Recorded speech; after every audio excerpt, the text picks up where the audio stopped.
أعوذ بالله من شرور أنفسنا ومن سيئات أعمالنا من يهده الله فلا مضل له ومن يضلله فلا هادي له وأشهد أن لا إله إلا الله وحده لا شريك له وأشهد أن محمدا عبده ورسوله أما بعد فإن خير الحديث كتاب الله وخير الهدي هدي محمد وشر الأمور محدثاتها وكل محدثة بدعة وكل بدعة ضلالة وكل ضلالة في النار أما بعد فأعوذ بالله من الشيطان الرجيم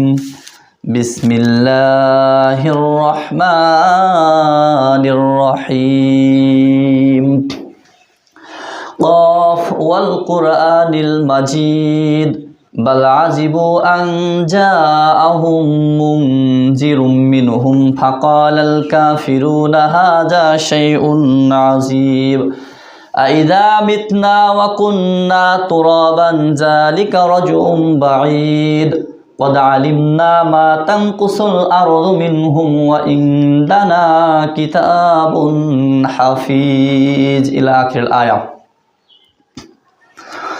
وقال سبحانه وتعالى في كلامه المجيد وفرقانه الحميد فأعوذ بالله من الشيطان الرجيم الذين آمنوا وعلى ربهم يتوكلون وقال سبحانه وتعالى في كلامه المجيد فأعوذ بالله من الشيطان الرجيم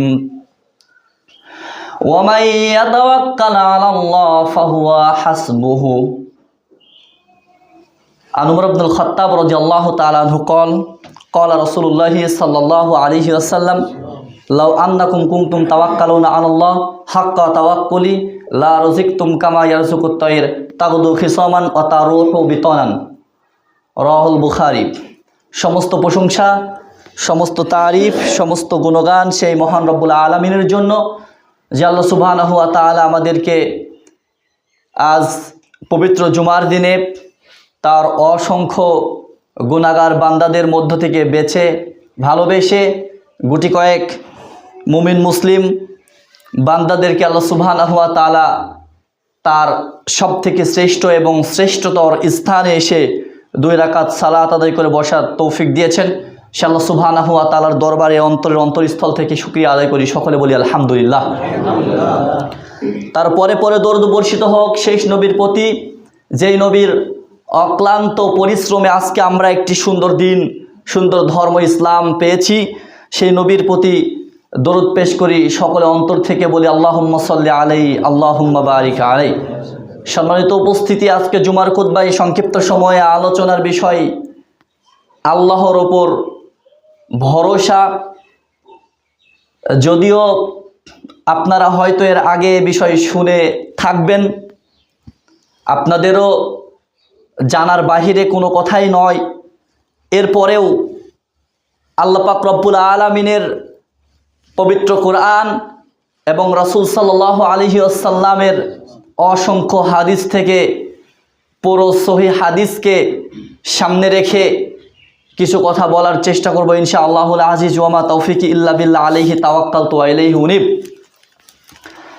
আল্লাহ পাক রব্বুল আলামিনের ওপরে আমাদের প্রত্যেকটি মানুষের, প্রত্যেকটি নর, প্রত্যেকটি নারীর, প্রত্যেকটি শিশু, প্রত্যেকটি যুবক, প্রত্যেকটি বয়স্ক বয়োপ্রাপ্ত মানুষ, যাদের জ্ঞান আছে, বুদ্ধি আছে, যাদের বিবেক আছে, যাদের বুঝার জ্ঞান হয়েছে, যারা বুঝে, এমন সমস্ত মানুষের উচিত যে কোনো কাজে যে কাজটাই সে করবে সেই সময় আল্লাহ পাক রব্বুল আলামিনের উপর ভরসা করা। আমাদের প্রত্যেকটি মানুষের প্রতিটি কাজের ক্ষেত্রে একমাত্র আল্লাহর উপর ভরসা করতে হবে।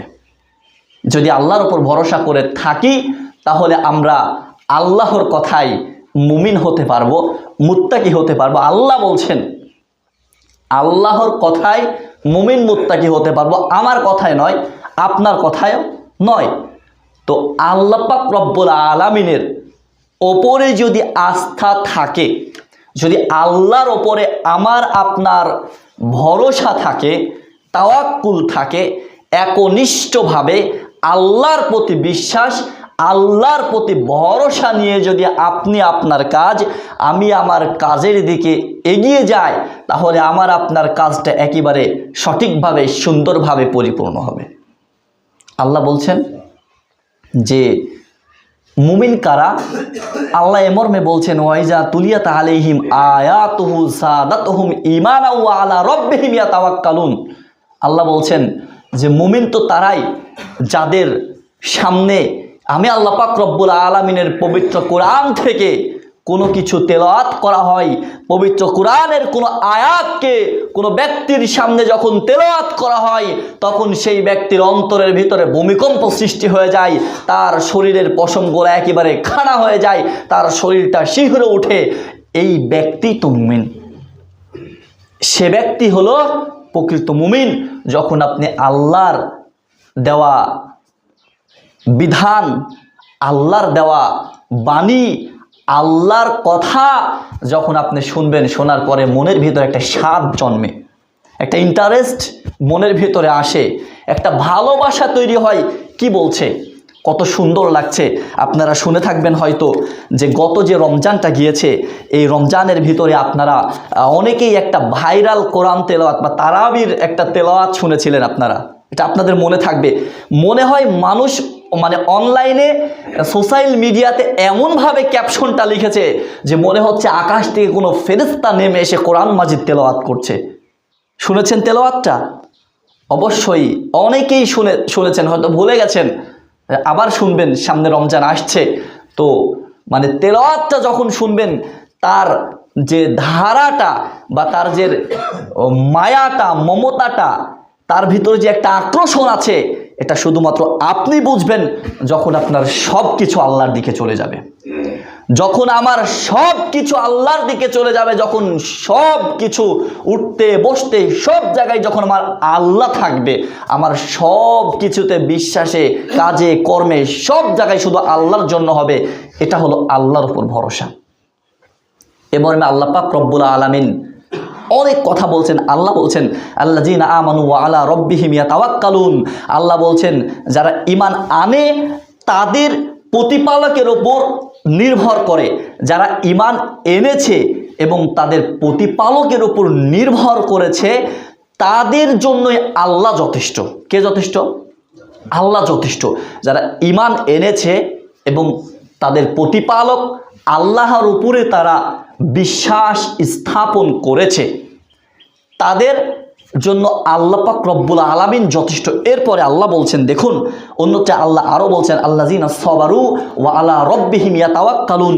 যারা আল্লাহর উপরে বিশ্বাস করে, তাওয়াক্কুল করে, ভরসা করে এবং যারা সবর করে, ধৈর্য ধারণ করে সমস্ত কাজের ক্ষেত্রে, যে কোনো কাজের ক্ষেত্রে আমার জন্য, আপনার জন্য সব কিছু জানা আছে। পুরো পৃথিবীর সমস্ত কাজ আপনি জানেন, আপনার মাথার ভিতরে সমস্ত কাজ জানা আছে, কিন্তু আপনার কোনো রিজিকের ফায়সালা হচ্ছে না। কিসের ফায়সালা হচ্ছে না? আপনার কোনো কর্মের ফায়সালা হচ্ছে না। এই জন্য আপনাকে আল্লাহর উপর নির্ভরশীল হতে হবে, আল্লাহকে ভরসা করতে হবে। আপনি আল্লাহর কথাই মুমিন। আল্লাহ বলছেন আল্লাযীনা সাবারু ওয়া আলা রাব্বিহিম ইয়াতাওয়াক্কালুন। যারা আল্লাহর ওপরে ঈমান আনে, যারা আল্লাহর ওপরে সবর করে, আল্লাহর ওপরে বিশ্বাস করে, আল্লাহর ওপরে ধৈর্য ধারণ করে, তারা হলো সফলকাম, তারা হলো মুত্তাকি, তারা হলো মুমিন। এ ব্যাপারে আল্লাহ অন্যত্রে বলছেন যে ওয়া আলাল্লাহি ফালিয়াতাওয়াক্কালিল মুমিনুন। মুমিনদের জন্য আল্লাহর উপর ভরসা করা কি জরুরি, মুমিনদের উপর আল্লাহর জন্য ভরসা করা জরুরি। এ ব্যাপারে আল্লাহ অন্যত্রে বলছেন ফাইজা আযামতা ফাতাওয়াক্কাল আলাল্লাহ ফাহুয়া হাসবুহু। যে ব্যক্তি আল্লাহর ওপর ভরসা করবে, আল্লাহ তার জন্য যথেষ্ট হয়ে যাবে। যে ব্যক্তি আল্লাহর উপর ভরসা করবে, বিশ্বাস রাখবে, আস্থা রাখবে, আল্লাহ তার জন্য যথেষ্ট হয়ে যাবে। আজকে দুঃখজনক হলেও সত্য, আমরা যে কাজ করি বা আমাদের কথা কাজে এমনও কথা আছে, রাসূল সাল্লাল্লাহু আলাইহি ওয়াসাল্লাম অন্য এক হাদিসে বলছেন যে, আবু হুরায়রা রাদিয়াল্লাহু তাআলা আনহু বলছেন যে একজন ব্যক্তি এমন একটি কথা বলে ফেলেছে, একজন ব্যক্তি এমন একটি কথা তার মুখ দিয়ে সে বলে ফেলেছে, এই কথাটা তাকে একেবারে মানে যত সম্মানের জায়গা আছে সেই সম্মানের জায়গা থেকে সব থেকে শ্রেষ্ঠ, সব থেকে উঁচু জায়গায় তাকে পৌঁছিয়ে দিবে। এমন কথা বান্দা বলে থাকে, সে কথার ফজিলত, সে কথার ওজন, সে কথার ভারী, এটা সেই বান্দা জানে না। সে বান্দা এটা জানে না যে সে এত বড় একটা কথা বলে ফেলেছে, যে কথা তাকে একেবারে এত উপরে পৌঁছে দেবে, সম্মানের এত উপরে পৌঁছে দেবে, এটা তার এখতিয়ারে ছিল না, তার জানার বাহিরে ছিল, তার এলেমের বাহিরে ছিল। ওই হাদিসই আবার বলছেন যে মানুষের মধ্যে এমনও মানুষ রয়েছে যারা এমন কিছু কথা বলে যেই কথা সেই মানুষকে একেবারে জাহান্নামের নিচে, একেবারে জাহান্নামের তলানিতে তলিয়ে দেয়। সে জানেই না যে এই কথা তাকে একেবারে জাহান্নামের নিচে নিক্ষেপ করেছে। কি কথা? এই যে আল্লাহর ওপর তাওয়াক্কুল, আল্লাহর ওপর ভরসা করতে গিয়ে আজকে আমাদের অনেক মানুষের অনেক রকম কথা, তো আমি এই কাজটা পারি না, আমার এই কাজটা হচ্ছে না। যদি কেউ বলে থাকে ভাই তুমি আল্লাহর ওপর ভরসা করো, চলবে না, হয় না, এটা হচ্ছে না, কই আল্লাহর ওপর ভরসা কত করলাম, আল্লাহ দিচ্ছে না, দেয় না, কবে যে দিবে। বুঝেন না বিষয়টা? এটা হয় না আমাদের, এ কথা হয়তো অস্বীকার করার কিছু আছে? অস্বীকার করার কিচ্ছু নেই। আল্লাহর ওপর ভরসা যদি আপনি করে থাকেন তাহলে আপনার তাদের মতো কাজ হবে। কাদের মতো? যারা আমাদের আইডল, যাদেরকে আমরা আমাদের আইডল হিসাবে মানি, যাদেরকে আমাদের মডেল হিসাবে মানি, তারা হচ্ছেন, আপনি ইউসুফ নবীর দিকে তাকান, যদি ইউসুফ নবীর ইতিহাস পড়তে যান, যদি আপনি ইউসুফ নবীর জীবন কাহিনী দেখতে চান, তাহলে আপনাকে তার জীবনের দিকে লক্ষ্য করতে হবে, আসহাবে কাহাফের দিকে লক্ষ্য করতে হবে। আপনি ইউসুফ নবীর দিকে তাকান, আল্লাহ বলছেন, ইউসুফ নবী বলছেন, আল্লাহ আমাদেরকে বলে দিয়েছেন, আল্লাহ এই কথা বলছেন যে ইউসুফ নবীর উপর এই জিনিসটা এসেছিল, ওয়া গল্লাকাতিল আবওয়াব ওয়া ক্বালাত হাই তালাক, যখন সেই মহিলা যখন তাকে ঘরের ভিতরে ঢুকিয়ে সাতটা দরজাকে তালা বন্ধ করে বলছে আসো এবার তুমি আমার সাথে কুকর্মে লিপ্ত হও, এমত অবস্থায় ইউসুফ নবী বলছেন যে আমার আল্লাহ আমার জন্য যথেষ্ট, আল্লাহ আমার জন্য যথেষ্ট, আমি আল্লাহর প্রতি যথাযথ তাওয়াক্কুল করি। তখন আস্তে আস্তে আল্লাহর কুদরতে, আল্লাহর ইচ্ছায় ইউসুফ নবী সেখান থেকে রক্ষা পেয়ে গেলেন। তাওয়াক্কুলটা কার উপর হতে হবে? তাওয়াক্কুলটা কার উপর? বাপের উপর। ছেলে চাকরি পাচ্ছে না, বাপের উপর তাওয়াক্কুল করবে। মেয়ের বিয়ে হচ্ছে না, মায়ের উপর তাওয়াক্কুল করবে। আমার রিজিক আসছে না, আমি খেতে পাচ্ছি না, আমার জন্য কখনো কোনো চাকরির ব্যবস্থা হচ্ছে না, কে দুমুঠো ভাত খেতে দিবে? তাওয়াক্কুল কার উপর হওয়া চাই? তাওয়াক্কুল শুধুমাত্র আল্লাহর উপর হওয়া চাই। যদি তাওয়াক্কুল আল্লাহর উপর করে থাকেন তাহলে আপনি এইভাবে রিজিক পাবেন যেইভাবে আল্লাহ পাখিদেরকে রিজিক দিয়ে থাকেন। ওমর রাদিয়াল্লাহু তাআলা আনহু বলছেন, লাউ আন্নাকুম কুনতুম তাওয়াক্কালুনা আলাল্লাহ হাক্কা তাওয়াক্কুলিহি লা রুজিকতুম কামা ইয়ারযুকুত তায়র তাগদু খিসামান ওয়া তারুহু বিতারান। বুখারী থেকে বললাম আপনাকে। ওমর রাদিয়াল্লাহু তাআলা আনহু বলছেন যে যদি আল্লাহর উপর কোনো ব্যক্তি যথাযথভাবে বিশ্বাস করে থাকে, যদি কোনো মানুষ আল্লাহর ওপরে যথাযথ বিশ্বাস বা ভরসা করে থাকে, তাহলে সেই মানুষকে আল্লাহ রিজিক দিবেন সেইভাবে। কিভাবে? একটা পাখি যখন আপনার এই বাসা থেকে চড়তে বেরোয়, যখন সেই পাখিটা মনে করেন যে পশ্চিম থেকে পূর্ব দিকে গেছে, সে পশ্চিমে তার বাসা, ও বাসা থেকে ভোরবেলা খালি পেটে বের হয়ে সে চলে গেছে একেবারে পূর্ব দিকে, ওই দিকে বিল ঘুরে চড়ে সে তার পেটটাকে পরিপূর্ণ করে নিয়ে বাসায় ফিরছে। এটাই বলছেন যে যদি কোনো ব্যক্তি আল্লাহর ওপর যথেষ্ট ভরসা করে, আল্লাহর ওপর ভয় করার মতো ভয় করে, তাওয়াক্কুল করার মতো তাওয়াক্কুল করে, তাহলে আল্লাহ পাক রব্বুল আলামিন তাকে ওইভাবে রিজিক দান করবেন যেইভাবে তিনি পাখিকে রিজিক দেন। পাখি সকালবেলা খালি পেটে বাসা ছাড়ে এবং পেট ভরে বাসায় চলে আসে। এখান থেকে আমার আপনার অনেক কথা বোঝার আছে। পাখির কোনো হাত আছে? সে কাজ করে খেতে পারে, কারো কামলা খেটেছিল। পাখি আপনার বাড়িতে কাজ করতে গেছিল নাকি আমার বাড়িতে কাজ করতে গেছিল? নাকি তার বুদ্ধি আছে কারো কাছে ভিক্ষা করেছে গিয়ে? না, তার জন্য যে রিজিকটা ছিল সে রিজিক অন্বেষণ করতে বের হয়েছিল। সো আমাকে আপনাকে আমার আপনার ফায়সালা না আসা পর্যন্ত আল্লাহর ওপর তাওয়াক্কুল করে ভরসা করে থাকতে হবে। আল্লাহর ওপর তাওয়াক্কুল ভরসা করে যে শুধু বসে থাকবেন, এটা আবার সব থেকে বড় বোকামি এবং মূর্খমি, সব থেকে বড় বোকামি এবং ভণ্ডামি। কারণ তাওয়াক্কুল করলাম আল্লাহর ওপরে, প্লেটে ভাত নিয়ে ভাবলাম যে তাওয়াক্কুল সম্পর্কে আলোচনা শুনলাম বা হাদিস কালাম পড়লাম, তো ঠিক আছে তাওয়াক্কুল করেই বসে থাকি। ভাতটা প্লেটের মধ্যে নিয়ে তরকারিটা মাখালাও না, মানে না মাখিয়ে আমি হাতটা না দিয়ে পকেটের ভিতরে হাত দিয়ে বসে থাকলাম, তাওয়াক্কুল করছি আল্লাহর উপরে, আল্লাহ খাওয়াই দিবে। চলবে এটা? এটা আল্লাহর সাথে গোড়ামি চলছে। কারণ তোমাকে বের হতে হবে, তোমাকে কাজ করতে হবে, সেই ক্ষমতা আল্লাহ দিয়েছে। কাজ করো এবং আল্লাহর উপর ভরসা করো, কাজ করো এবং আল্লাহর উপর ভরসা করো। সম্মানিত উপস্থিতি, আব্দুল্লাহ ইবনে আব্বাস রাদিয়াল্লাহু তাআলা আনহু বলছেন, দেখুন কি বলছেন, যখন ইব্রাহিম আলাইহিস সালামকে আগুনে নিক্ষেপ করা হয়, হাসবুনাল্লাহু নি'মাল ওয়াকিল ক্বালা ইব্রাহিম আলাইহিস সালাম হিনা উলকিয়া ফিন্নার, যখন ইব্রাহিমকে আগুনে নিক্ষেপ করেছিল, তার সমস্ত জাতি ধরে, তার বংশের লোক ধরে, যখন তার গোষ্ঠীর লোক ধরে তাকে আগুনের ভিতরে নিক্ষেপ করেছিল, আল্লাহ বলছিল আগুন তুমি ইব্রাহিমের জন্য ঠান্ডা বরফ হয়ে যাও। এটা শুধুমাত্র আল্লাহর প্রতি বিশ্বাস এবং ভরসার কারণেই হয়েছে। এটা আমার ক্ষেত্রে হতে পারে, আপনার ক্ষেত্রে হতে পারে, কিন্তু বিশ্বাস আজকে আমাদের মুখে আমরা বলি আওড়াই যে আল্লাহর প্রতি আমাদের যথেষ্ট বিশ্বাস আছে, আল্লাহর প্রতি আমরা যথেষ্ট বিশ্বাস করছি। ভাই, আপনি যখন বলেন যে আল্লাহর প্রতি যথেষ্ট বিশ্বাস আছে, এই কথা বলার পরে পরে আপনার মনের ভেতরে একটু খুঁতখুঁতায় যে আদৌ কি জিনিসটা হবে? আছে না এরকম? আমরা মানুষ কেন হয় এটা জানেন? আমাদের ইমানই দুর্বলতার কারণে এটা হয়। আমাদের ইমানটা অত্যন্ত নড়বড়ে, অত্যন্ত দুর্বল একটি ইমান, যে ইমানের কারণে ইব্রাহিম আলাইহিস সালামের মতো, মুহাম্মদ সাল্লাল্লাহু আলাইহি ওয়াসাল্লামের মতো আমরা কি আমাদের জীবনে পরীক্ষার সম্মুখীন হয়েছি? তাকে যে আগুনে ফেলা হয়েছে, ইব্রাহিম মুহাম্মদ সাল্লাল্লাহু আলাইহি ওয়াসাল্লামকে যে আপনার কুরাইশরা এই গ্রাম ছাড়া করতে চেয়েছিল, মুহাম্মদ সাল্লাল্লাহু আলাইহি ওয়াসাল্লাম দুঃখ করে বলছেন, আওয়া মুখরিজিয়া, তারা কি আমাকে সত্যি সত্যি গ্রাম থেকে বের করে দেবে? এটা কি সম্ভব? মানে গ্রামের প্রতি মায়া মহাব্বত ভালোবাসা, তারা কি আমাকে সত্যি সত্যি গ্রাম থেকে বের করে দেবে?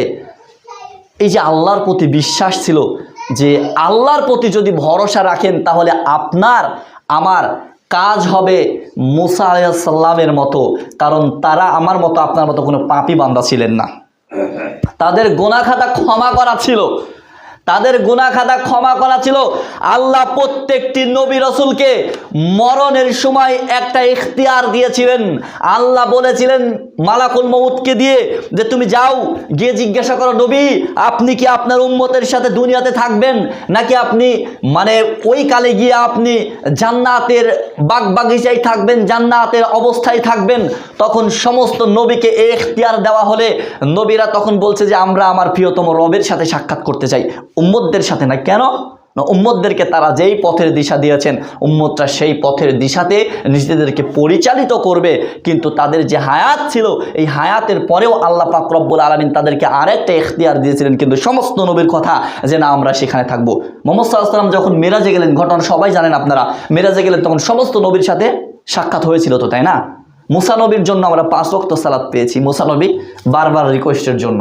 তো 5 ওয়াক্ত সালাতটাই আমরা কি আজকে আল্লাহর প্রতি বিশ্বাস করে বা আল্লাহর প্রতি ভরসা করে আদায় করি? আমাদের হচ্ছে। আল্লাহ বলছেন যদি কোনো ব্যক্তি 5 ওয়াক্ত সালাতটা আমি আল্লাহর জন্য, শুধুমাত্র সেফ আল্লাহর জন্য যদি কেউ আদায় করে, আমি আল্লাহ তার 5 ওয়াক্ত সালাতকে 50 ওয়াক্ত সালাতের নেকি দ্বারা পরিপূর্ণ করে দেব। কিন্তু কয়জন বান্দা আছে আমাদের মধ্যে যে 5 ওয়াক্ত সালাত ঠিকভাবে আদায় করে? বলতে পারেন? নামে আহলে হাদিস, নামে আহলুল হাদিস, কোরআন এবং সহিহ সুন্নাহর অনুসারী, নাম দিয়ে কোরআন এবং সহিহ সুন্নাহর অনুসারী দিয়ে চলবে না। যদি তাই চলতো তাহলে আল্লাহ আমাদেরকে মুসলিম ঘরে জন্ম দিয়ে আবারও বলতেন না, ইয়া আইয়ুহাল্লাযিনা আমানু, হে ঈমানদারগণ, হাক্কা তুকাতিহি ওয়ালা তামুতুন্না ইল্লা ওয়া আনতুম মুসলিমুন। আল্লাহ এই কথা বলতেন না। যদি আমাদেরকে শুধু নাম দিয়ে কাজ হতো তাহলে আল্লাহ বলতেন না, ইয়া আইয়ুহাল্লাযিনা আমানু, হে ঈমানদারগণ, হাক্কা তুকাতিহি, তোমরা আল্লাহকে ভয় করো যেমন ভয় করা উচিত, ওয়ালা তামুতুন্না ইল্লা ওয়া আনতুম মুসলিমুন, এবং তোমরা মরে যেও না যতক্ষণ মুসলিম না হতে পারছো। যদি নাম দিয়ে চলতো, নামের বড়াই করে যদি চলতো যে আমি মুসলিম, আমি মুসলিম সন্তানের ঘরে জন্মগ্রহণ করে আমি মুসলিম, আমি মুহাম্মদ সাল্লাল্লাহু আলাইহি ওয়াসাল্লামের উম্মত হয়ে আমি মুসলিম, আমি আদমের সন্তান হয়ে আমি মুসলিম, যদি নাম দিয়ে চলতো তাহলে আপনাকে আল্লাহ আবার নতুন করে একটা মেসেজ দিত না যে তুমি প্রকৃত মুসলিম না হয়ে মৃত্যুবরণ করো না। বুঝতে পেরেছেন? নাম দিয়ে কখনো কোনো কাজ হবে না, নাম দিয়ে কোনো কাজ হবে না। আপনি কিসের হানাফি, কিসের আহলে হাদিস, কিসের শাফি, কিসের হাম্বলি, আপনার ইমানটা দেখা হবে, আপনার আমলটা দেখা হবে। আপনি আদৌ ঠিক ইখলাসের সহিতে আপনি ইমান নিয়ে আছেন কিনা। আপনার কবরে আপনাকে এই বিষয়ে কবর আপনাকে থাকতে দিবে। যদি কোনো মানুষ কবর থেকে ছাড় পেয়ে যেত, তাহলে যদি কোনো মানুষ মরণ থেকে ছাড় পেয়ে যেত, তাহলে মুহাম্মদ সাল্লাল্লাহু আলাইহি ওয়াসাল্লাম ছাড় পেয়ে যেত। কবরে আযাব হয়, এটা আমরা বিশ্বাস করি। কবরে আযাব হয়। যদি কবরে আযাব না হতো তাহলে বান্দারা যদি কবরে আযাবটা বুঝতে পারতো, তাহলে কোনো বান্দা এই যে আপনার মানে দুনিয়াতে বেঁচে থাকার ইচ্ছাটাই সে মানে রাখতো না। যে আমি এখন বলি যে আমার যা বয়স, এই বয়স থেকে আরও কিছু পাইলে আমি আরও বেশি ভালো হতো।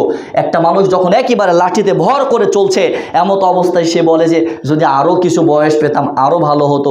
কিন্তু যে মরণের পরে কি হবে, মরার পরে যেই সময়টা আছে মানুষ এখন বুঝছে না, কিন্তু মানুষ সেই সময় বুঝবে যেই সময়টা মরে যাবে। এমত অবস্থায় আল্লাহকে বলবে, আল্লাহ একটু যদি সময় দিতেন, একটু যদি সময় দিতেন, তাহলে দান সাদাকা করে আপনার মুমিন বান্দাদের, সলেহ বান্দাদের, সৎ বান্দাদের অন্তর্ভুক্ত হতাম। আপনি মুসা নবীর দিকে তাকান। আজকে আল্লাহর প্রতি বিশ্বাস থাকলে কি হয়, মুসা নবীর দিকে তাকান। দেখুন মুসা নবী তার উম্মতদেরকে নিয়ে যখন চলে যাচ্ছেন, ফেরাউন যখন তাকে ধাওয়া করেছেন, তাড়া করেছেন, এমত অবস্থায় মুসা নবী যখন দৌড়ে সবাইকে নিয়ে চলে যাচ্ছেন, এমত অবস্থায় যেতে যেতে আপনার সামনে পড়ে গেছে সাগর। ডাইনে সাগর, বামে সাগর, যেদিকে তাকাচ্ছে সেদিকে শুধু সাগর, পিছনে শত্রুদল। যদি ধরতে পারে তাহলে তাদেরকে হত্যা করে ছাড়বে, যদি ধরতে পারে তাহলে তাদেরকে একেবারে শেষ করে ফেলবে, মেরে ফেলবে। এমত অবস্থায় উম্মতরা বলছেন মুসা নবীকে যে মুসা আমরা তো ধরা পড়ে গেলাম। মুসা নবী বলছেন কখনো নয়, আমার প্রতিপালক আমার সাথে রয়েছেন, আমার রব আমার সাথে রয়েছেন, আমার রব তা হতে দিবে না। এরপরে মুসাকে ওহির মাধ্যমে আল্লাহ জানিয়ে দিলেন, মুসা তুমি সাগরের উপরে লাঠি দিয়ে একটা বাড়ি দাও, সাগর ফেটে একেবারে যেখানে 500 মিটার পানি আছে সেখানে বড় বড় উঁচু পাহাড় হয়ে গেল, যেখানে 100 মিটার ওখানে 100 মিটার বড় বড় পাহাড় হয়ে গেল, রাস্তা হয়ে গেল। মুসাকে বললেন তুমি তোমার উম্মতদেরকে নিয়ে চলে যাও। মুসা যখন চলে গেলেন, ফেরাউন হলো বড্ড বোকা। ফেরাউন তখন চিন্তা করেছে তাহলে আমিও যাই তার পিছনে। ফেরাউন যখন তার পিছু গেলেন, মুসাকে আল্লাহ বাঁচিয়ে দিলেন এবং ফেরাউনকে ডুবিয়ে মারলেন। আমরা তো জানি ইতিহাস, আমাদের কার জানা নাই বলেন তো? এটা আল্লাহর প্রতি বিশ্বাস না থাকলে কিভাবে এটা হতো? আল্লাহর প্রতি ভরসা যে আপনি করবেন না, মহা বিপদে পড়েছেন। কঠিন বিপদে পড়েছেন, আপনি লোক দেখানোর জন্য কোনো কাজ না করে আল্লাহর প্রতি শুধুমাত্র বিশ্বাস রাখেন, আমার আল্লাহ আমার জন্য যথেষ্ট, হাসবুনাল্লাহু নি'মাল ওয়াকিল, নি'মাল মাওলা ওয়া নি'মান নাসির, আল্লাহ আমার জন্য যথেষ্ট, আল্লাহ ছাড়া কোনো কিছু নেই, আল্লাহ আমাকে বাঁচিয়ে নেবে, আল্লাহ আমাকে রিজিক দিবে, আল্লাহ আমার সমস্ত কিছু নির্ণয় করে রেখেছেন, আল্লাহ সব কিছু লিখে রেখেছেন, কোথায় কি হচ্ছে না হচ্ছে সব কিছুর জন্য আমার আল্লাহই যথেষ্ট, এটাতে আল্লাহ আপনাকে সাহায্য করবে।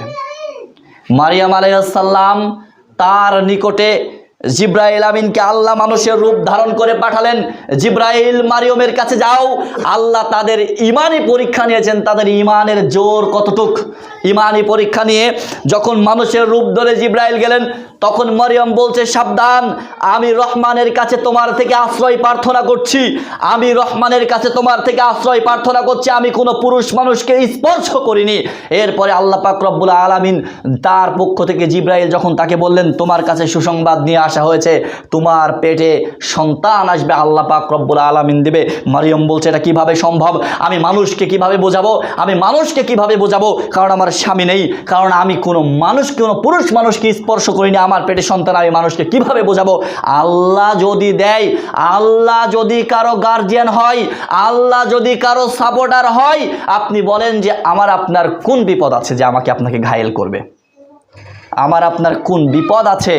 আজকে আমরা যে আমল করি, আজকে আমরা যে সালাত আদায় করি, আজকে আমরা যে দান খায়রাত করি, আমরা যে সাদাকা আদায় করি বা জাকাত দেই, এগুলো আমাদের জন্য মানে কবুল না হওয়ার কারণ কি, কারণ কেন কবুল হয় না, কি জন্য কবুল হচ্ছে না, কেন হচ্ছে না, মানে আমাদের ভিতরে ঘাটতি রয়েছে।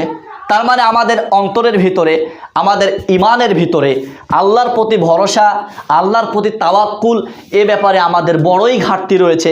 এই ঘাটতির কারণে আজকে আমাদের এই অবস্থা। আপনি চলে যান, এদিকে আপনি চলে আসুন, যে যখন আসিয়াকে ফেরাউন বিবাহ করে যে অত্যাচারটা করছিল, আসিয়ার ইমানটা বা আল্লাহর প্রতি ভরসা, আল্লাহর প্রতি বিশ্বাসটা কেমন ছিল। এখান থেকে হয়তো কিছু দিতে পারবো না, কিন্তু আপনারা এতটুকু অন্তত বুঝতে পারছেন যে আল্লাহর প্রতি ইমানটা, আল্লাহর প্রতি বিশ্বাসটা কেমনভাবে করা দরকার, কিভাবে রাখা দরকার। কি ছিল, আসিয়া যখন তাকে ফেরাউন অত্যাচার করছে, সরাসরি দুনিয়া থেকে ইমানি জোর দেখেন, আল্লাহর প্রতি ভরসাটা দেখেন, বিশ্বাসটা দেখেন, সরাসরি দুনিয়া থেকে আল্লাহকে আসিয়া বলছে, আল্লাহ তুমি আমাকে এই জালিমের অত্যাচার থেকে বাঁচাও এবং তোমার জান্নাতে আমার জন্য একটা ঘর নির্মাণ করে দাও। দুনিয়া থেকে বলছেন, দুনিয়া থেকে, যে আল্লাহ তুমি আমাকে জালিমের অত্যাচার থেকে বাঁচাও এবং জান্নাতে তোমার পাশে আমার জন্য একটি ঘর নির্মাণ করে দাও। তার ইমানটা কেমন ছিল বা আল্লাহর প্রতি বিশ্বাসটা তার কেমন ছিল। এ মর্মে অসংখ্য হাদিস এসেছেন। আব্বাস রাদিয়াল্লাহু তাআলা আনহু বলছেন, ইয়াদখুলুনাল জান্নাতা কুল্লু উম্মাতিন ৭০,০০০ বিগয়রি হিসাব। বলছেন যে নবী সাল্লাল্লাহু আলাইহি ওয়াসাল্লাম বলছেন, আমার উম্মতের ৭০,০০০ মানুষ বিনা হিসাবে জান্নাতে যাবে। ৭০,০০০ মানুষ বিনা হিসাবে জান্নাতে যাবে। হুমুল্লাযিনা লা ইয়াস্তারকুনা ওয়ালা ইয়াতাতায়্যারনা ওয়ালা রাব্বিহিম ইয়াতাওয়াক্কালুন। যারা ঝাড় ফুঁক করে না, যারা বিনা হিসাবে জান্নাতে যাবে, তাদের মধ্যে এরা রয়েছে যারা ঝাড় ফুঁক করে না। হুমুল্লাযিনা লা ইয়াস্তারকুনা, যারা ঝাড় ফুঁক করে না এবং যারা কি অশুভ ফল গ্রহণ করে না। অশুভ ফল, এটা আমাদের কবিরাজ পীর ফকির যারা রয়েছে তাদের কাছে গেলে আমরা বুঝি। তো আরেক ব্যক্তি কারা, যে জান্নাতে যাবে, যারা ঝাড়ফুঁক করে না কুফরি মন্ত্রতন্ত্র দিয়ে, যারা ঝাড়ফুঁক করে না, যারা অশুভ ফল গ্রহণ করে না, তারা জান্নাতে যাবে না। আর জান্নাতে যাবে কারা, এই ব্যক্তি, যে ব্যক্তি আল্লাহর ওপর কি করে, আস্থা রাখে, আল্লাহর ওপর ভরসা করে, আল্লাহর ওপর বিশ্বাস করে। তাহলে আমার জন্য, আপনার জন্য অতীব জরুরি একটা কর্ম, অতীব জরুরি একটা কাজ হচ্ছে আল্লাহ পাক রব্বুল আলামিনের ওপর আস্থা, ভরসা, বিশ্বাস করা। এ মর্মে যদি আমার আপনার কোনো বিপদ থাকে, বালা মুসিবত থাকে, তাহলে আপনার আমার সামান্য খানিক নেক আমল দিয়ে আমি আল্লাহর প্রতি বিশ্বাস করে ভরসা করে মুক্তি পেতে পারি। তার জ্বলন্ত প্রমাণ হচ্ছে বনি ইসরায়েলের সেই ঘটনা। আবু হুরায়রা রাদিয়াল্লাহু তাআলা আনহু বলছেন, রাসূল সাল্লাল্লাহু আলাইহি ওয়াসাল্লাম বলেছেন, বনি ইসরায়েলের তিনজন যুবক ব্যক্তি একদিন বৃষ্টি ভেজা রাতে, সেই বিপদে মেঘাচ্ছন্ন রাতে প্রচণ্ড বৃষ্টির কারণে তারা পথ চলতে পারছিলেন না। এমতো অবস্থায় তারা পাহাড়ের একটি গুহায় গিয়ে যখন আশ্রয় নিলেন, নেওয়ার পরে বৃষ্টির এত হিট ছিল, মানে বৃষ্টির এত বেগ ছিল, গতি ছিল, যার কারণে পাহাড়ের যে মুখটা দিয়ে তারা ঢুকেছিলেন সেই মুখের উপরে একটা পাথর এসে পড়ে মুখটা বন্ধ হয়ে গেল। এমতো অবস্থায় তারা বলছে, এখন আমরা এখান থেকে কিভাবে বের হব? তাদের এতটা ক্ষমতা নেই যে পাথরটাকে সরিয়ে তারা বের হবে। তারা কিভাবে বের হবে? তখন তারা ভাবতে লাগলেন কি করা যায়। এমতো অবস্থায় তাদের মধ্যে একজন বলছে, যদি কারো কোনো নেক আমল থাকে, যদি কারো কোনো সৎ আমল থাকে, যদি কারো কোনো ভালো আমল থাকে, তাহলে সেই আমলের মাধ্যমে আল্লাহ পাক রব্বুল আলামিনকে বলো, আল্লাহ পাক রব্বুল আলামিন নিঃসন্দেহে আমাদের কি করবেন? এখান থেকে মুক্ত করে দিবেন। এবার তাদের মধ্যে একজন ব্যক্তি বলছেন, আল্লাহ, আমি আমার বৃদ্ধ বাপ মাকে দেখতাম, তারা প্রচণ্ড বৃদ্ধ ছিল, তো আমি এদেরকে দেখার জন্য, প্রতিপালনের জন্য, আমার সংসার সব কিছুকে প্রতিপালনের জন্য আল্লাহ আমি ছাগল চড়াতাম, মেষ চড়াতাম, ছাগল চড়াতাম। তো প্রতিদিন আমি ছাগল চড়িয়ে নিয়ে এসে সন্ধ্যার সময় দুধ দহন করে আমি আমার বাপ মাকে খাওয়াই। খাওয়ানোর পরে আমার পরিবারে আমার সন্তানকে বা আমি বা আমার ওয়াইফ সবাই মিলে আমরা খাই।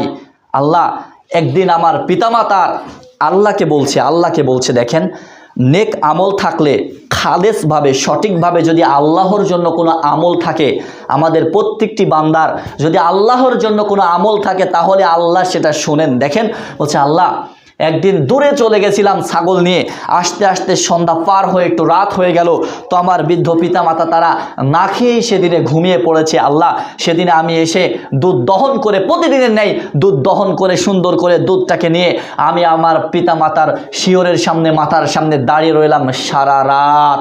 আমার ছোট্ট ছোট্ট বাচ্চা ছিল, তারা দুধ খাওয়ার জন্য হাও মাও করে কান্না করছে। আল্লাহ, আমি আমার পিতা মাতাকে না খাওয়িয়ে, আমি আমার বাপ মাকে না খাওয়িয়ে আমার সন্তানদেরকে খাওয়ানো আমি পছন্দ মনে করিনি। আমি ভেবেছি তুমি অসন্তুষ্ট হবে আল্লাহ, সেই জন্য আমি আমার বাপ মাকে সকালে দুধ খাওয়ানোর পরেই আমি আমার সন্তানদেরকে দুধ দিয়েছি। আল্লাহ, যদি এটা তোমার রাজি খুশির জন্য করে থাকি, তাহলে তুমি আমাদের একটু পাথরটা সরিয়ে দাও, বিপদ থেকে রক্ষা করো। পাথরটা তখন একটু সরে গেল। দ্বিতীয় ব্যক্তি বলছে, আল্লাহ, আমার মানুষ যেমন একে অপরকে ভালোবাসে, আমিও আমার চাচাতো বোনকে ভালোবাসতাম, আমিও আমার চাচাতো বোনের সাথে একটা রিলেশনে জড়িত ছিলাম। আমি আমার চাচাতো বোনকে খারাপ কাজের জন্য প্রস্তাব দিয়েছিলাম, যখন তিনি খারাপ কাজের জন্য রাজি হয়নি, যতক্ষণ তাকে 100 দিনার না দেব, যখন আমি অনেক চেষ্টা করে 100 দিরহাম যখন জোগাড় করে নিয়ে আসলাম, আসার পরে আমার চাচাতো বোন আমাকে অনুমতি দিল, আমি যখন তার দুই পায়ের মাঝখানে বসে গেছিলাম, মানে আমি যখন খারাপ কাজ করতে চলে গেছিলাম, এমতো অবস্থায় যখন আমাকে আমার বোন বলছে, আল্লাহর বান্দা, তুমি আমার মোহর, তুমি আমার পর্দা ছিঁড়ে দিও না, তুমি আমার মোহরটাকে ছিঁড়ে দিও না, নষ্ট করে ফেলো না, তুমি আল্লাহর যদি বান্দা হয়ে থাকো, আল্লাহ, আমি ওই খারাপ কাজ ওখান থেকে আপনার ভয়ে যদি উঠে থাকি, যদি চলে আসে থাকি, আল্লাহ, যদি আপনার ভয়ে সেদিন ওখান থেকে ফিরে আসি, তাহলে আজকে আমাদের এই কঠিন বিপদ থেকে আপনি একটু রক্ষা করেন, পাথরটা হালকা একটু সরিয়ে দিন। আল্লাহ পাক রব্বুল আলামিন পাথরটা আরেকটু সরিয়ে দিলেন। তৃতীয় ব্যক্তি বলছে, আল্লাহ, আমি একজন কামলাকে আমার কাজে নিযুক্ত করেছিলাম, কাজ শেষ হওয়ার আগেই তাকে এক ফারাক চালের বিনিময়ে আমি একটা কামলাকে নিযুক্ত করেছিলাম, সে কাজ শেষ হওয়ার আগেই, কাজ শেষ করে সে আমার কাছ থেকে, মানে পণ্যটা নেওয়ার আগেই সে চলে গিয়েছিল। এমত অবস্থায় আমি তার পণ্য কি করব? তার পণ্যকে লালন পালন করে একদিন যখন সে আমাকে বলছে, আমার পণ্য দাও, আল্লাহর বান্দা, তুমি আল্লাহকে ভয় করো, আমার সেই কাজের মুনাফাটা আমাকে দিয়ে যাও, এমত অবস্থায় আমি তাকে বললাম যে এই যে ছাগলের পাল রয়েছে সব কিছু তুমি নিয়ে যাও, কারণ ওই এক ফারাক চালকে আমি লালন পালন করতে করতে করতে করতে আজকে আমি এই ছাগলের পালে পরিপূর্ণ করে ফেলেছি। আমি যখন তাকে বললাম, সেই ব্যক্তি যখন খুশি মনে আনন্দ চিত্তে যখন সে তার ছাগলের পাল নিয়ে চলে গেল। আল্লাহ যদি আমি এই কাজটা তোমার রাজি খুশির জন্য করে থাকি, তাহলে আজকে এই কঠিন বিপদ থেকে পুরো পাথরটা আমাদেরকে উঠিয়ে দাও। আল্লাহ পাক রব্বুল আলামিন তাদেরকে মুক্ত করে দিলেন। আল্লাহ পাক রব্বুল আলামিন তাদেরকে মুক্ত করে দিলেন। যদি সঠিক কাজ থাকে, আমার আপনার সৎ কাজ থাকে, এই হাদিস থেকে আমরা স্পষ্টভাবে বুঝলাম যে মানুষের ভালো কোনো কাজ থাকলে সেই ভালো কাজের বিনিময়ে মানুষ আল্লাহর কাছে কিছু চাইতে পারে, মৃত পীর বাবার কাছে না গিয়ে, মাজারে না গিয়ে। মাজারে না গিয়ে মানুষ তার সঠিক আমল দিয়ে, মানুষ তার সৎ আমল দিয়ে সে আল্লাহর কাছে কিছু বললে আল্লাহ তাকে সেটা দিয়ে দেন বা সেখান থেকে উদ্ধার করেন। অন্য এক হাদিসে এসেছেন, রাসূল সাল্লাল্লাহু আলাইহি ওয়াসাল্লাম বলছেন, বনি ইসরাইলের একজন ব্যক্তি অন্য একজন ব্যক্তির কাছ থেকে 1000 দিনার ধার চেয়েছিলেন, ঋণ চেয়েছিলেন। এমতো অবস্থায় যখন সে বলল যে তোমাকে আমি 1000 দিনার ঋণ দিতে পারি, ধার দিতে পারি, এটার জন্য তোমার করণীয় হচ্ছে তুমি একজন ব্যক্তিকে নিয়ে আসো, তাকে সাক্ষী হিসাবে রাখবো। এমতো অবস্থায় সে বলছে যে আমার কাছে সাক্ষী হিসাবে রাখার মতো কোনো মানুষ নেই, আল্লাহ আমার জন্য যথেষ্ট। এরপরে বলছেন তাহলে কোনো জামিনদার নিয়ে আসো, তাকে আমি জামিনদার হিসাবে রাখবো। বলছে আমার জন্য জামিনদার হিসাবে আল্লাহই যথেষ্ট। এমতো অবস্থায় বলছে তুমি ঠিকই বলেছ, যেই সময়টা 1 মাস বা 1 সপ্তাহ পরে ঘুরিয়ে দিবে, টাকাটা ব্যাক দিয়ে দিবে, এটার যেই প্রতিশ্রুতি দিয়েছিলেন সেই প্রতিশ্রুতি অনুযায়ী সেই ব্যক্তি তাকে 1000 দিনার ধার দিয়ে দিলেন। এমতো অবস্থায় সেই ব্যক্তি তার এই 1000 টাকা নিয়ে, দিনার নিয়ে সে সমুদ্র পথে যাত্রা করলেন ব্যবসায়ের কাজে। সে ব্যবসাটা শেষ করে আসার পরে যখন তাকে টাকাটা দেওয়ার সময় চলে এসেছে, এমতো অবস্থায় সে খুব ঝড় বৃষ্টির কারণে দেখছেন সাগরের ভিতরে কোনো নৌযান নেই, কোনো যান নেই, কোনো মানুষ নেই যাকে দিয়ে তার মাধ্যমে টাকাটা পৌঁছে দিবে। এমত অবস্থায় সে অপেক্ষা করতে করতে যখন দেখলো কোনো কিছুই নেই, তখন সে আল্লাহকে বলছে, আল্লাহ আমি তাকে নির্দিষ্ট সময়ে টাকা পৌঁছে দিতে চেয়েছিলাম, আল্লাহ আমি তাকে নির্দিষ্ট সময়ে তার দিনারটা দিয়ে দিতে চেয়েছিলাম, তোমাকে জামিন মানে কোনো জামিনদার চেয়েছিল, তখন আমি তোমার ওপর ভরসা করে বিশ্বাস করে বলেছিলাম আল্লাহ আমার জন্য যথেষ্ট, আল্লাহ আজকে আমি তাকে দেব, কিন্তু কাউকে পাচ্ছি না। আল্লাহ এই যে একটা কাঠের ছিদ্র নিয়ে, মানে কাঠের টুকরা নিয়ে সে কাঠটাকে সুন্দর করে ঢোপ তৈরি করে ছিদ্র করে তার ভিতরে টাকাগুলো দিয়ে দিয়ে সেই কাঠের ছিদ্রটা বন্ধ করে সে যখন সাগরে নিক্ষেপ করলেন এবং পত্র লিখে পাঠিয়ে দিলেন যে আমি এরম কারণে আমি তোমার কাছে জিনিসটা নিয়ে পৌঁছে দিতে পারিনি ঠিক সময়ে, তুমি আমাকে ক্ষমা করে দিও আল্লাহর বান্দা। এমতো অবস্থায় সেই ব্যক্তি এই দিকে লক্ষ্য করছে যে আমাকে তো টাকা দেওয়ার কথা ছিল আজকে, তাহলে যাই, ও যদি টাকা নিয়ে আসে টাকাটা নিতে হবে। এমতো অবস্থায় সে যখন কোনো মানুষকে দেখতে পেল না, না দেখতে পেয়ে যখন নদীর দিকে, সাগরের দিকে তাকাচ্ছে, দেখছে যে এক টুকরা কাঠ ভেসে যাচ্ছে। যে পাবে টাকা, এই ব্যক্তি দেখছে যে এক টুকরা কাঠ ভেসে যাচ্ছে, ও আল্লাহর নামে ছেড়ে দিয়ে আল্লাহ তুমি আমার জামিনদার, তুমি পৌঁছে দেবে, এই কথা বলে যখন সে সাগরে ওটা নিক্ষেপ করে চলে গেল, যখন সে বাসায় চলে গেছে, এরপরে সে ব্যক্তি এসে দেখছে এক টুকরা কাঠ, তখন বলছে যখন সে টাকা নিয়ে আসেনি তাহলে এই কাঠটা উঠিয়ে নিয়ে যাই, কাঠটা উঠিয়ে নিয়ে গেলে বাড়িতে চিরে আমার কি হবে, রান্না জ্বালানোর কাজে লাগবে। এমতো অবস্থায় সে কাঠটাকে উঠে নিয়ে চলে গেল। যাওয়ার পরে বাড়িতে গিয়ে যখন কাঠটাকে চিরলো, চেরার পরে দেখছে ওখানে 1000 দিনার এবং সে দেখছে একটা পত্রে লেখা, ভাই আমি তোমাকে ঠিক সময় টাকাটা দিতে না পারার জন্য দুঃখিত। এরপরে সে আবার যখন ঝড় বৃষ্টি থেমে গেল, তারপরে সেই ব্যক্তি ওই 1000 দিনার নিয়ে তার দিকে চলে আসছে। এমতো অবস্থায় বলছে আমি আল্লাহর কসম করে বলছি, আজকের আগে আমি যতদিন চেষ্টা করেছি এখানে কোনো নৌযান পাইনি, এখানে কোনো যান পাইনি, আমি এই জন্য নির্দিষ্ট সময়ে তোমার টাকা নিয়ে আসতে পারিনি, ধারের টাকা, তুমি এই যে তোমার টাকা নিয়ে নাও। এমতো অবস্থায় সে বলছে তুমি কি আমার কাছে কিছু পাঠিয়েছিলে, তুমি কি আমার কাছে কিছু পাঠিয়েছিলে? সে বলছে আমি তোমাকে বললাম আমি এর আগে কখনো আসতে পারিনি। বলছে আল্লাহর কসম করে বলছি, তুমি যে আল্লাহকে জামিনদার হিসাবে রেখেছিলে, তুমি যে আল্লাহকে সাক্ষ্য হিসাবে রেখেছিলে, সাক্ষী হিসাবে রেখেছিলে, সেই আল্লাহ তোমার পক্ষ থেকে আমাকে তোমার ঋণটা আদায় করে দিয়েছেন। আল্লাহর প্রতি আস্থা, আল্লাহর প্রতি ভরসা। বলেন শুধু কাজের ক্ষেত্রে, শুধু আমাদের কাজের ক্ষেত্রে বা আমাদের আমলের ক্ষেত্রে, আমাদের সর্ব অবস্থাতে একমাত্র ভরসা, একমাত্র বিশ্বাসটা রাখতে হবে কার ওপর? সেফ আল্লাহর ওপর। যদি আল্লাহর ওপর বিশ্বাস ভরসা রেখে আপনি আপনার কোনো কাজ করে থাকেন, যদি আল্লাহর ওপর বিশ্বাস ভরসা রেখে আপনি আপনার দ্বীনের ভাইদেরকে, যাদেরকে আপনি দাওয়াত দেন, যাদেরকে আপনি মুসলিম বলে মানেন, যাদেরকে আপনি আপনার দ্বীনী ভাই বলে মানেন, যদি তাদেরকে ভালোবাসেন, আরেকটি হাদিস আপনাদেরকে শুনিয়ে আমি আমার বিষয়টা শেষ করছি এখানেই। সেটা হচ্ছে যে কাল কিয়ামতের ময়দানে যখন আল্লাহ পাক রব্বুল আলামিনের আরশের ছায়া তলে ছায়া ছাড়া আর কোনো ছায়া থাকবে না, এমতো অবস্থায় আল্লাহ পাক রব্বুল আলামিন ওই মানুষদেরকে ডাকবেন যারা একে অপরে আল্লাহর জন্য শুধুমাত্র একে অপরকে ভালোবাসে। মানে দ্বীনের দাওয়াত দেওয়াতে দুইটা দ্বীনি কথা হবে, একজনকে পেলে তার সাথে কোরআন হাদিসের কথা বলতে ভালো লাগে, ও শুনতে চায়, ও বলতে চায়, এমন কোনো ব্যক্তিকে আল্লাহ পাক রব্বুল আলামিনের জন্য যে মহাব্বত করে দুইজন ব্যক্তি, আল্লাহ তাদেরকে সেই দিনে কোন জায়গায় বসাবেন জানেন? আল্লাহর আরশের পাশে বসার স্থান রয়েছে, সেই বসার স্থানগুলোতে নূর চমকাচ্ছে, নূর, বসার জায়গাগুলোতে নূর চমকাচ্ছে, সেখানে বসে থাকবেন ওই ব্যক্তিগুলা যারা একজন অপরজনকে আল্লাহর জন্য ভালোবাসতো। তাদের চেহারাতে নূর চমকাচ্ছে, তাদের কাপড়ে পোশাকে নূর চমকাচ্ছে। এদেরকে দেখে নবীগণ এবং শহীদগণ হিংসা করবেন। কি করবেন? নবীগণ এবং শহীদগণ ঈর্ষা করবেন। সাহাবীরা বলছেন, আল্লাহর নবী তারা কারা একটু বলে দিন। আল্লাহর নবী তখন বলছেন, তারা এরাই যারা হচ্ছে একে অপরকে দ্বীনের দাওয়াতি কাজের জন্য, আল্লাহর জন্য একে অপরকে ভালোবাসে, একে অপরকে ভালোবাসে। নবীগণ, ভাবেন নবীগণ যাদের আগের পরের সমস্ত গুনাহ ক্ষমা করে দেওয়া হয়েছে, এবং শহীদগণ যারা পাখি হয়ে,